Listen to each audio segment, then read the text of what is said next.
السلام علیکم. په 10 مئی 2025 باندې د پی ایس ټي چې کوم ټیسټ شو د هغې انګلیش پورشن درته په ساده او اسانو الفاظو کې ایکسپلین کوم چې زیات نه زیات زده کړه ترې وکړي، کنسپټ دې پې کلیر شي او را روان ټیسټونو کې هم تاته فایده درکړي چې په دې باندې را روان ټیسټونو کې څنګه ام سی کیوز راتلی شي.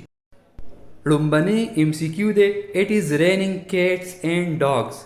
Identify the figure of speech used in the line. په دې لاین کې چې کوم figure of speech استعمال شوی دی هغه کوم یو دی. نو ګوره د جملې مطلب باندې ځان پوهه کړه. په دې جمله کې وي It is raining cats and dogs، یعنی د سپو او پیشوګانو باران. د دې څه مطلب دی؟ د دې مطلب دا دی ډېر زیات تیز باران، ډېر غټ غټ ساس کېږي کله کېږي تیزۍ سره که نه. نو دې ته ویلی شي raining cats and dogs.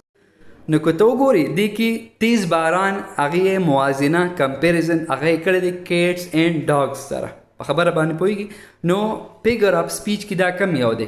نمبر A سیمیلی، B میټاپر، C پرسونیفیکیشن، D انټیتھیسیس. نو دې کې چې کوم کریکټ آپشن دی هغه دی B نمبر میټاپر. اوس په دې باندې ځان پوه کړه چې دا میټاپر ولې دی. میټاپر څه ته وایي؟ نو میټاپر دې ته وایي چې کله ډایرکټ کمپیریزن وشي. ډایرکټ کمپیریزن په یو لاین کې، په یو جمله کې د یو څیز بل څیز سره ډایرکټ کمپیریزن وشي نو دې ته میټاپر وایي. لکه دې کې چې کوم دی دا تیز باران د هغې کمپیریزن د هغې موازنه یې څه سره کړې ده؟ کیټس اینډ ډاګز سره. په خبره باندې پوهېږي. نو په دې وجه دا میټاپر دی. اوس که دلته لایک یا ایز لفظ په دې جمله کې راغلی و، دا یاد ساته ښه. که دې کې لایک یا ایز لفظ راغلی و نو دا به بیا سیمیلی وه، تشبیه به وه. ټیک ده که نه؟ بیا میټاپر به نه. نو دا هم امپورټنټ پوینټ دی. ګوره سیمیلی کنسپټ دی ورسره هم کلیر شو. نو اوس په دې نورو آپشنز باندې ځان پوهې کړه ځکه دغه غلط دي. نو دا ولې غلط دي؟ سیمیلی وي تشبیه ته. سیمیلی ځکه غلط دی چې دې کې خامخا لایک یا ایز الفاظ دې کې پکار وو. لکه ګوره د رین فیل لایک کیټس اینډ ډاګز. نو ګوره هغه لایک لفظ پکې راغی. اوس دا سیمیلی ده. په خبر باندې پوهېږي. بیا اوس کوم فیګر آف سپیچ شو؟ سیمیلی. سی نمبر پرسونیفیکیشن. پرسونیفیکیشن ولې غلط دی؟ پرسونیفیکیشن دې ته وایي چې په یو جمله کې داسې الفاظ استعمال شي چې هغې کې یو څیز له د انسان خصوصیات ورکړی شي، هیومن ټریټس ولا ورکړی شي. نو دې ته بیا پرسونیفیکیشن وایي. نو دې کې یو څیز له د هیومن ټریټس نه دي ورکړی شوي، نو په دې وجه پرسونیفیکیشن نه دی. ډي نمبر انټیتھیسیس څه ته وایي؟ متضاد ته وایي. ساده مطلب متضاد. چې کله داسې څیزونه استعمال شي چې یا د یو بل اپوزیټ آیډیاز وي پکې، نو هغې ته انټیتھیسیس وي. لکه ګوره دې کې مثال دی لو از ان آیډیل تھنګ، میریج ا ریئل تھنګ. په خبره باندې پوه شئ. ګوره آیډیل او ریئل نو دا د یو بل اپوزیټ دي، د یو بل کنټراسټ دي. نو په دې وجه دې ته انټیتھیسیس وایي. نو چونکې د ام سی کیو کې څه اپوزیټ آیډیاز یا داسې کنټراسټ والا څه دغه خبره نشته دی، نو په دې وجه دا آپشن هم غلط دی. بل ام سی کیو دی many camels live in the desert. choose the correct meaning of the homograph desert. وی دا کیمل چې کوم دی اوښان دا په ډیزرټ کې په صحرا کې اوسیږي. نو د دې چې کوم هوموګراف دی د دې معنی څه ده؟ صحیح معنی په دې کې څه ده د جملې مطابق؟ نو دې کې چې کوم کریکټ آپشن دی هغه ډي نمبر دی ا ډرای سینډي لینډ. داسې علاقه چې هغه خشکه ده او شګلنه ده، یعنی صحرا. په خبره باندې پوهېږي که نه؟ نو دلته صحیح هوموګراف چې کوم دی هغه دا ډي نمبر دی. د ډیزرټ معنی دا ده. اول په دې باندې ځان پوه کړه چې هوموګراف څه ته وایي. هوموګراف هغه الفاظ دي چې د هغې سپیلنګونه یو شانتي، بالکل یو شانتي سپیلنګونه خو معنی بدلي. اکثر هغه ویلم یو شانتي، بعضې وخت داسې چې په ویلو کې بدلي، خو شرط پکې دا دی چې سپیلنګ به یو شانتي او معنی به بدلي. نو دغه قسمه الفاظو ته څه ویلی شي؟ دا ته هوموګراف وایي. نو اوس ډیزرټ مختلف قسمه دي. یو دا ډیزرټ شو، یو بل ډیزرټ شو. لکه ګوره ته دې مثالونه ته ګوره. یو ډیزرټ صحرا ته وایي چې کوم ځای کې مطلب خشک وي که نه او شګې مږي. او دویم ډیزرټ هم هغه شان سپیلنګ یې دی خو معنی یې بدله ده. د دې دویم ډیزرټ معنی ده یو څیز پرېښودل. ټیک ده که نه؟ ټو ابنډن سمثینګ یا سم ون، څه څیز پرېښودل دې ته ډیزرټ وي. بل ډیزرټ دی خو هغه په ویلو کې مطلب یو شانتي دی خو سپیلنګ یې بدل دی. نو دا هوموګراف نه دی خو بیا هم بل ډیزرټ وي. یو سویټ ډش ته، هغه سویټ ډش چې هغه د خوراک نه بعد خلک خوري یې ته ډیزرټ وي. نو کریکټ آپشن डी نمبر شو. خو دلته کې دا A نمبر آپشن هم کریکټ راځي چې کله صرف ډیزرټ راشي. اوس چونکې جمله کې کیمل ذکر شوی دی نو کیمل هو مطلب دا په صحرا کې اوسېږي کنه، نو ځکه دلته چې کوم هوموګراف دی ډیزرټ دا یې معنی ده صحرا، ډرای سینډي لینډ. ٹھیک ده کني د دې دا A نمبر آپشن 2 abandon someone دا هم کریکټ راځي، خو د دې جملې مطابق نه راځي او د دې لفظ مطابق دا معنی صحیح ده. خو مونږ به څه ته ګورو؟ مونږ به جملې ته ګورو، د جملې مطابق به مونږ هوموګراف استعمالو. امید لرم چې انشاءالله کانسپټ په دې کلیر شوي چې زما مطلب څه دی، زه تاته څه ویل غواړم په هغې باندې به پوه شوې. ورپسې MCQ دی you need to dash link to fill in the application form. choose the correct phrasal verb. په دې کې کریکټ پریزل ورب کوم یو دی؟ کلیک انډر، ډبل کلیک ان، کلیک ان که کلیک آن. نو دې کې چې کوم کریکټ پریزل ورب دی هغه डी نمبر دی، کلیک آن، کلیک آن. ورپسې MCQ کې وي find the appropriate suffix for the verb fascinate to change its status. د دې لفظ فیسینیټ سره موږ کم یو سافکس ولګو چې د دې دا سټیټس هغه چینج شي، بدل شي. نو څلور آپشن یې راکړي دي، ای کې کم یو دې سره صحیح سافکس راځي. نو اول چې ته سافکس وپېژنې، سافکس داسې د لیټرز د حروفو یو ګروپي چې هغه یو لفظ سره اخره کې ولګي نو د هغه لفظ معنی هغه بدله کړي، نو دې ته سافکس وایي. خبر باندې پوهېږي؟ نو دې کې چې کوم کریکټ سافکس دی هغه دی B نمبر ION، درې لیټرز دي ION، ځکه چې دی فیسینیټ سره موږ د ION ولګو نو دا به شي فیسینیشن. نو فیسینیټ ورب دی او فیسینیشن ناون دی. نو ګوره سټیټس یې چینج شو، د لیټرز مجموعه ده، د الفاظ هغه لفظ اخره کې راله او چې کوم سټیټس و هغه یې چینج شو، یعنی د ورب نه ناون جوړ شو، نو دې ته سافکس وایي. او دې کې کریکټ آپشن کوم یو دی؟ B نمبر. نیکسٹ MCQ دی we have enough time to reach the stadium. identify the underline phrase. دا چې کوم پریز یې انډرلاین کړی دی to reach the stadium، دا کوم پریز دی؟ نو آپشنز یې راکړي دي A نمبر adverb phrase، B نمبر adjective phrase، C نمبر infinitive phrase او D نمبر none of these. نو دې کې چې کوم کریکټ آپشن دی هغه C نمبر دی infinitive phrase. انفینیټیو پریز ذکر یې ګوره اول ته انفینیټیو وپېژنه. انفینیټیو دې ته وي که نه چې کله چې کوم د ورب بیس پامي د هغې نه مخکې ټو راشي، لکه دلته راغلی و ټو ریچ. ریچ د ورب بیس فام دی او د دې نه مخکې ټو راغی نو د ټو ریچ ته بیا موږ څه وایو؟ انفینیټیو. او چې پوره دا پریز شي ټو ریچ دی سټیډیم نو بیا دې ته انفینیټیو پریز وایي. پریز داسې د الفاظو مجموعه ده چې په هغې کې سبجیکټ نه او ورب نه او دا پوره معنا پوره سنس نه ورکي. کله ناکله پکې وربي خو سبجیکټ پکې نه. په خبره باندې پوه شوې؟ نو ټو ریچ دی سټیډیم دلته اوس ورب شته خو سبجیکټ پکې نشته او پوره معنا هم نه ورکي تر څو چې دا په جمله کې استعمال شوي نه. نو د الفاظو داسې مجموعې ته پریز وایي. اوس دلته دا انفینیټیو پریز ځکه د انفینیټیو پریز چې دلته دا د ټو نه سټارټ شوی دی، ټو ریچ دی سټیډیم. نو ټو ریچ دا انفینیټیو ورب دی او چې پوره پریز شي نو بیا ټو ریچ دی سټیډیم بیا دا انفینیټیو پریز دی. په دې وجه په دې MCQ کې دا C نمبر آپشن کریکټ دی. ورپسې MCQ کې which one is correct؟ کومه جمله کریکټ ده؟ A نمبر دی I need that small square new blue bag. B نمبر دی I need that square small new blue bag. C نمبر دی I need that small new square blue bag. او D نمبر دی I need that blue small square new bag.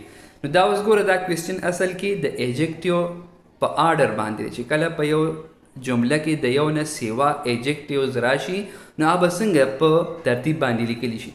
نو دې کې دا C نمبر جمله چې کوم ده I need that small new square blue bag دا پکې کریکټ جمله ده. او دا C نمبر آپشن ځکه کریکټ و چې صحیح کم آرډر دی ترتیب دی د ایجکټیوز هغه څه دا رنګې دی. نمبر 1 به ته کنسیډر کې سایز لکه دلته جمله کې راغلی و سمال. دویم و ایج یعنی نوې که زوړ نه دلته نیو راغلی و نوې. او دریم نمبر دی شیپ شکل نو سکویر یو شکل دی یو شیپ دی کنه او څلورم نمبر اخره کې دی کلر دلته راغلی بلو. نو دا ټول د دې بیگ صفاتو دا ایجکټیوز نو دا به په دې ترتیب باندې راځي. نو په دې وجه باندې دا سی نمبر جمله صحیح وه او دا ترتیب یاد ساته چې اول سایز بیا ایج بیا شیپ بیا کلر. که په نورو ټیسټونو کې هم څه داسې قسمه ایم سی کیوز راشي نو بیا به درنه انشاءالله غلطیږي نه. ورپسې ایم سی کیو دی if I fail to secure this job I will launch my own startup. Identify the sentence type. او دا کم قسمه جمله ده؟ سمپل ده، کمپاوند ده، کمپلیکس ده که کمپاوند کمپلیکس جمله ده. نو دی کې چې کوم کریکټ آپشن دی هغه دی سی نمبر کمپلیکس. او دی کې دا سی نمبر آپشن کمپلیکس سنټنس ځکه صحیح دی چې کمپلیکس سنټنس هغه سنټنس ته جملې ته وي چې هغې کې یو انډیپینډنټ کلاز او یو ډیپینډنټ کلاز. لکه ګوره ته د ایگزامپلس ته ګوره انډیپینډنټ کلاس دی کې کوم یو دی آی ویل لانچ مای اون سٹارټ اپ ځکه په دې کې یو کمپلیټ تھاټ دی یو کمپلیټ آیډیا پکې پرته ده. دا یوازې پاتې کیدی شي دا حصه د دې جملې دا حصه یوازې پاتې کیدی شي نو په دې وجه دا یو انډیپینډنټ کلاس دی. خبره باندې پوه شوي. دویم نمبر دی اټ کنټینز ون ډیپینډنټ کلاس. ډیپینډنټ کلاس هغې ته وي چې هغه په نورو الفاظو باندې په بل کلاس باندې انحصار ساتي چې هغه معنا د هغې پوره شي. لکه if I fail to secure this job. if I fail to secure this job دا یو ډیپینډنټ کلاس دی ځکه په دې کې یو انکمپلیټ تھاټ دی او یو سبارډینیټنګ کنجنکشن نه دا جمله سٹارټ شوې ده. دا حصه د جملې دا حصه if یو سبارډینیټنګ کنجنکشن دی. په خبره باندې پوهېږي. نو هغه جمله چې په هغې کې دوه قسمه کلاز دي یو انډیپینډنټ او بل ډیپینډنټ نو دغه قسمه جملې ته ویلی شي کمپلیکس سنټنس. نو په دې وجه باندې دا آپشن صحیح دی. اوس دا نور آپشنز ولې غلط دي؟ نو سمپل سنټنس دا ځکه نه دی چې سمپل سنټنس کې یو انډیپینډنټ کلاس پکاري په هغې کې ډیپینډنټ کلاس ضرورت نه. کمپاوند سنټنس هم نه دی دا آپشن هم غلط دی ځکه کمپاوند سنټنس دپاره د دوو انډیپینډنټ کلازو ضرورت دی. ټیک ده که نه چې هغه د یو کوارډینیټنګ کنجنکشن په ذریعه هغه دوه انډیپینډنټ کلازز هغه کمباین شوي جاین شوي میلاو شوي. D number option هم غلط دی ځکه کمپاوند کمپلیکس هغه جملې ته ویلی شي چې په هغې کې کم از کم دوه انډیپینډنټ کلازز وي او یو پکې ډیپینډنټ کلاز وي. ورپسې ایم سی کیو دی سلیکټ د سنټنس وذ کریکټ پروناون انټیسیډنټ اګریمنټ. هغه جمله سلیکټ کې چې هغې کې پروناون انټیسیډنټ اګریمنټ وي هغه پکې صحیح شوي. لکه اے نمبر دی عایشہ کمپلیټډ هز اسائنمنٹ او بی نمبر دی the boys finished their homework. سی نمبر دی حسن has a pet she takes care of it. احمد او ڈی نمبر دی احمد received her parcel today. ٹھیک ده کنه. نو دی کې چې کوم صحیح آپشن دی هغه دی بی نمبر the boys finished their homework. او بی نمبر ځکه صحیح دی چې د بوایز دپاره دا یو پلورل ناون دی نو د دې دپاره صحیح پروناون هغه دیر دی دیر. اوس که د نورو ته وګورې اے نمبر کې عایشہ دی د هغې دپاره هیز نه راځي هر راځي پروناون. دغه شان سی نمبر کې حسن هیز ا پیټ نو دی کې هی ټیکس کیر آف اٹ شي نه راځي شي پروناون دی کې غلط راځي. ډی نمبر احمد ریسیوډ هر پارسل دا هم غلط دی. صحیح څنګه دی احمد ریسیوډ هیز پارسل چې کله مطلب میل دپاره یا د بوای دپاره یا د سړي دپاره هز راځي او د ښځې دپاره یا جینۍ دپاره هر راځي. نو دی کې بی آپشن صحیح دی ځکه بوایز راغلی د بوایز دپاره پروناون دیر راځي او دا صحیح دی. د پروناون انټیسیډنټ اګریمنټ باندې ځان پوهې کړه ځکه په دې باندې راتلونکي ټیسټونو کې ایم سی کیوز راتلی شي. د دې مطلب دا دی چې کله یو جمله کې سنګولر ناون راغلی نو د هغې مطابق به پروناون راځي او که پلورل ناون راغلی نو د هغې مطابق به پروناون راځي. یا که میل یا مطلب میسکولن ناون راغلی نو د هغې مطابق به پروناون لګي او که فیمینن ناون راغلی نو د هغې مطابق به چې کوم پروناون یې هغه لګي. یا که نیوټرل راغلی نو د هغې مطابق به پروناون لګي. په خبره باندې پوهېږي که نه. نو دې ته پروناون انټیسیډنټ اګریمنټ وي. دا کنسپټ دی چې یادي نو که په دې باندې هر قسمه ایم سی کیو په ایډا ټیسټ کې راځي نو انشاءالله غلطیږي به درنه نه. ورپسې MCQ دی the statement is accurate dash additional analysis is needed choose the appropriate transition word په دې خالي ځای کې صحیح او مناسب transition word کوم یو راځي A number even so B indeed C as a result D consequent نو دې کې چې کوم دا even so والا option دی دا صحیح دی ځکه په دې کې contrasting transition دی مطلب دا دی چې اگر چې دا بیان دا سټیټمنټ وي صحیح دی خو بیا هم چې کوم دی دغه ضرورت شته د مزید تجزیه د انالیسیز ضرورت شته نو په دې وجه ایون سو یو صحیح آپشن دی په خبره باندې پوه شئ ځکه د ایون سو مطلب دا دی اگر چې بیا هم پښتو کې موږ وایو بیا هم ورپسې MCQ کې وایي surely you remember someone identify the underlined pronoun دا someone چې کوم دی دا کوم pronoun دی option A possessive pronoun دی که B relative pronoun دی که C indefinite pronoun دی که D none of these نو دې کې چې کوم correct pronoun دی هغه دی C number indefinite pronoun دا someone یو indefinite pronoun دی اوس په دې concept ځان پوه کړه چې دا someone ولې indefinite pronoun دی indefinite pronoun هغې ته وي چې هغه خاص نه چې هغه unspecified دی صحیح ده کنه چې ته یو خاص کس طرف ته هغه اشاره نه کوي یا د یو خاص کس دپاره هغه نه استعمالیږي نو په دې وجه دا indefinite pronoun وي اوس نور indefinite pronoun کم دي نور indefinite pronouns چې هغه راتلونکي ټیسټونو کې ستا په کارېدي شي لکه someone نه علاوه anyone everybody nothing etc وغیره وغیره ورپسې MCQ دی which conjunction is commonly used in complex sentences په complex sentences کې کم قسمه conjunction استعمالیږي of but because که are نو دې کې چې کوم correct option دی هغه C number دی because او د هغې وجه دا ده چې څنګه تا ته ما وختي ذکر کو complex sentence هغه یي چې پای کې یو independent clause او یو یا د یو نه سیوا dependent clause نو هغه کلازز یو بل سره ملاوېدل دا په کم کنجنکشنز باندې کیږي په سبارډینیټینګ کنجنکشن او په دې آپشنز کې چې کوم سبارډینیټینګ کنجنکشن دی هغه دی بیکاز دا نور چې کوم دی سبارډینیټینګ کنجنکشنز نه دي لکه که ته وګورې نو دا بټ او آر دا کوارډینیټینګ کنجنکشنز دي او دا آف چې کوم دی دا خواړو کنجنکشن دی نه دا یو پریپوزیشن دی ورپسې MCQ کې when a writer provides clear and direct information it is called چې کله یو رائټر یو لیکونکی صفا او ډایرکټ انفارمیشن معلومات دا ته پرووایډ کوي مهیا کوي درکوي نو هغې ته بیا څه ویلی شي option A implicit meaning option B hidden meaning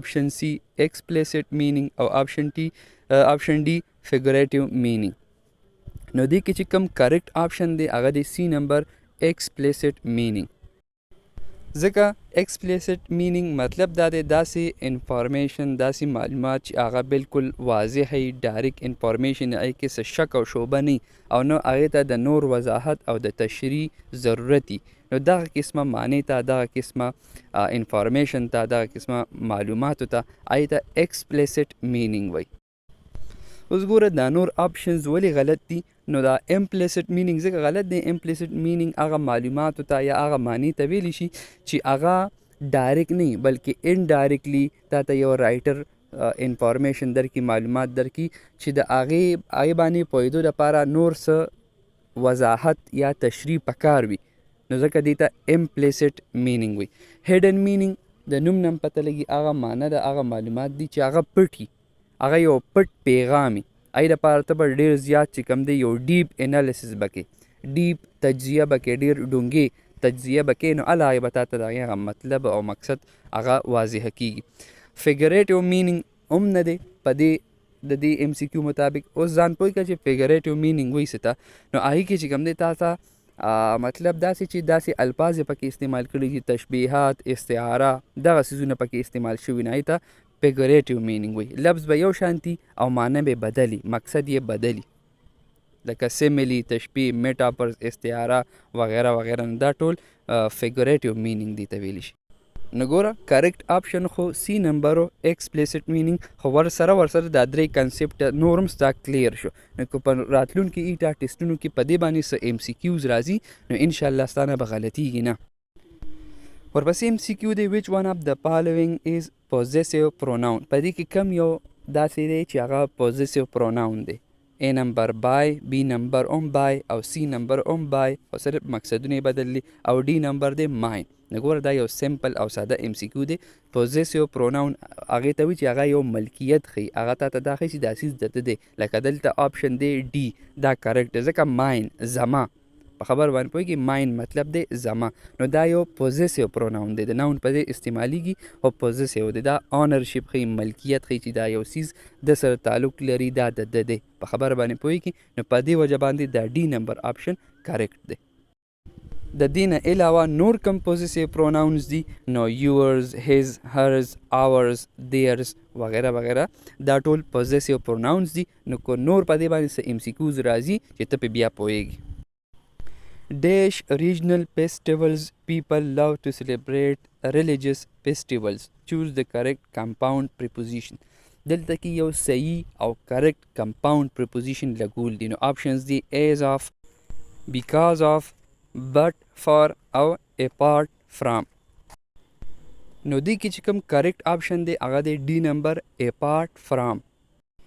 او د هغې وجه دا ده چې د دې مطلب صحیح دی. لکه د apart from داسې یو کمپاوند پریپوزیشن دی چې د دې مطلب دا دی کې علاوه، یعنی د ریجنل فیسټیولز نه علاوه خلک چې کوم دی مذهبي تهوارونه، مذهبي ریلیجیس فیسټیولز هغه هم خوښوي، هغې سره مینه لري. په خبره باندې پوهېږي. نو دلته کې د دې معنی صحیح ده، apart from صحیح راځي. ورپسې MCQ دی you need to dash your USB to see the stored files. choose the correct phrasal verb. دې کې چې کوم صحیح phrasal verb دی هغه لګولي. نو options دي whip out، plug out، plug in او set up. نو دې کې چې کوم correct option دی هغه دی C نمبر plug in. plug in صحیح phrasal verb دی دلته، ځکه چې کوم دا plug in phrasal verb دی د دې مطلب دی یو سیز یعنی USB کمپیوټر سره یا یو ډیوایس سره کنیکټ کول. په خبره باندې پوهېږي. نو په دې وجه دا یو صحیح آپشن دی. ورپسې MCQ کې وي she will always be known for her kindness towards the less fortunate. choose the nearest possible meaning of the underlined word. دا چې کوم لفظ یې انډرلاین کړی دی kindness، د دې معنی صحیح کومه ده. دې آپشنز کې تاله چې کوم څلور آپشنز درکړي دي هغه کم دی چې هغه دې سره میلاویږي، یعنې د هغې معنی او مطلب او د دې دواړو یو شانتي دی. نو ګوره آپشن A دی unfairness، آپشن B دی harshness او آپشن C دی cruelty او آپشن D دی compassion. نو دې کې چې کوم کریکټ آپشن دی هغه D نمبر دی compassion، ځکه kindness هم وایي مهربان ته چې ترس یې په زړه کې، رحم یې په زړه کې، او د compassion هم دغه مطلب دی. د دې دواړو معنی او مطلب یو شانتي دی. په خبره باندې پوهېږي. نو ځکه دلته دا D نمبر آپشن کریکټ دی. ورپسې MCQ دی which of the following is an example of alliteration. کوم یو چې کوم دی دا د alliteration example دی. آپشن A she sells seashells by the seashore. B number is the moon shines brightly in the sky. C number is he is as fast as a cheetah. D number is the rain pattered on the roof. نو د MCQ مطابق د alliteration example کوم یو دی دا A number. she sells seashells by the seashore. او alliteration وی دی تا چې آی کې هر یو لفظ د سیم کانسوننټ ساوند نه سٹارټ شوي. لکه دلته کې سو she sells seashells by the seashore، یعنی دا داسې جملې دي چې په دې کې هر یو لفظ د یو قسمه کانسوننټ ساوند نه آواز نه سٹارټ شوي. ورپسې MCQ دی the professor explained the theory dash its relevance to modern technology. choose the appropriate prepositional phrase. دلته کوم یو هغه موضوع او مناسب prepositional phrase راځي په دې خالي ځای باندې. آپشن A in front of، آپشن B because of، آپشن C within the time او آپشن D with respect to. نو دې کې چې کوم کریکټ آپشن دی هغه D نمبر دی with respect to، ځکه که دا موږ د خالي ځای کې ولګو نو ګوره دا جمله به داسې شي the professor explained the theory. پروفیسر هغه تیوري ایکسپلین کړله، د هغې وضاحت یې وکړو with respect to its relevance to modern ټیکنالوژي د څه لحاظ سره د ماډرن د جدید ټیکنالوژي سره د دې مناسبت لحاظ سره یا د هغې مطابق د دې تیورۍ وضاحت یې وکړو نو دلته کې دا پریپوزیشنل پریس صحیح راځي with respect to. This insect is so minute that I can hardly see it. دا انسیکټ وي دومره لوکې دی چې څه په ګرانه باندې ما ته ښکاري یعنې انتهایي لوکې دی دا انسیکټ.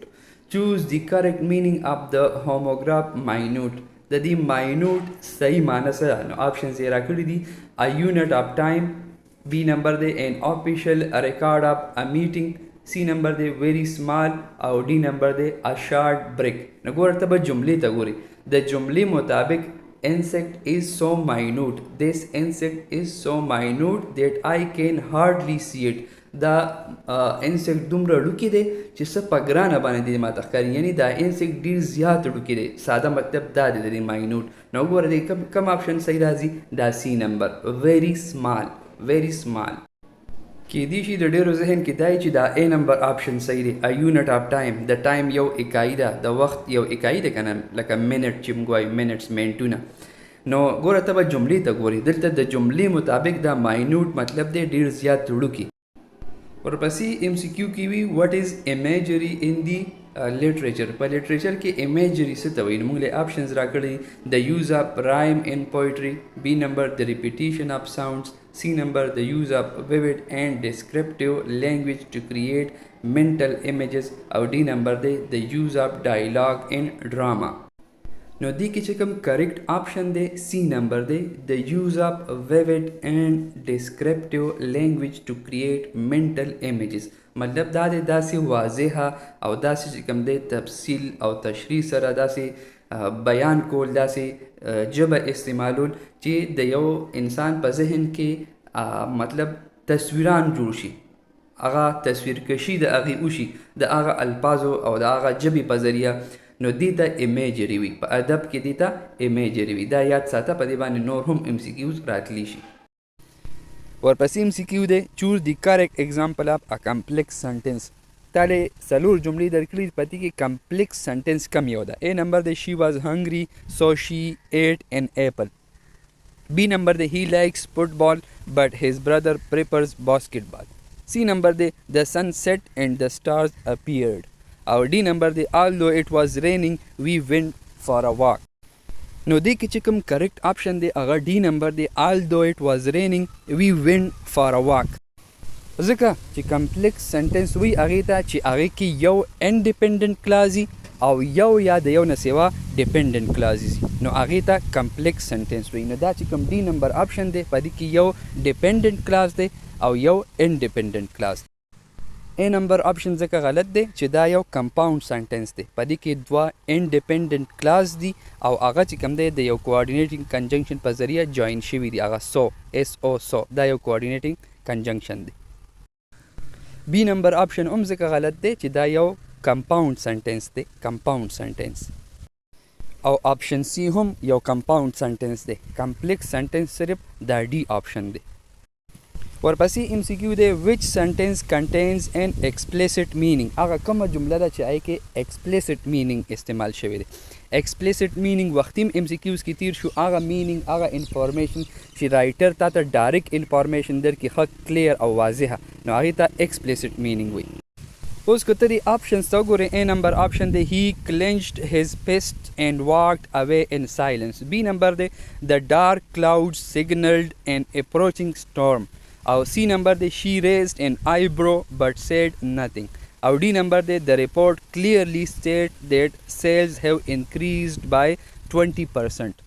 نګوره دې کې ایکسپلیسټ مینینګ والا جمله کم یو ده دا डी نمبر ځکه دې کې بالکل واضحه او ډایرکټ انفارمیشن هغه راغلی دي هغه استعمال شوي دي نو په دې وجه دې ته ایکسپلیسټ مینینګ وي.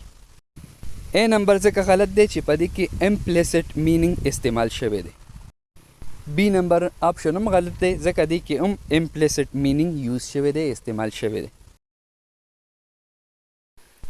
ورپسې دی I have fed every species greater than you identify the underlined adjective. دې کې چې کوم دا underline لفظ دی every ایوری سپیشیز دی کنه، نو دا ایوری ایجیکټیو دی.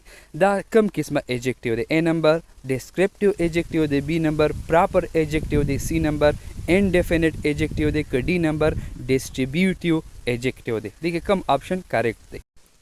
نو دې کې چې کوم کریکټ آپشن دی هغه دی C نمبر انډیفینټ ایجیکټیو. دا ایوری دا یو انډیفینټ ایجیکټیو دی، ځکه دا خاص کسانو طرف ته حواله یا د هغې طرف ته اشاره یا د هغې دپاره نه دی استعمال شوی. خبر باندې پوهېږئ، ځکه دې ته انډیفینټ ایجیکټیو وي.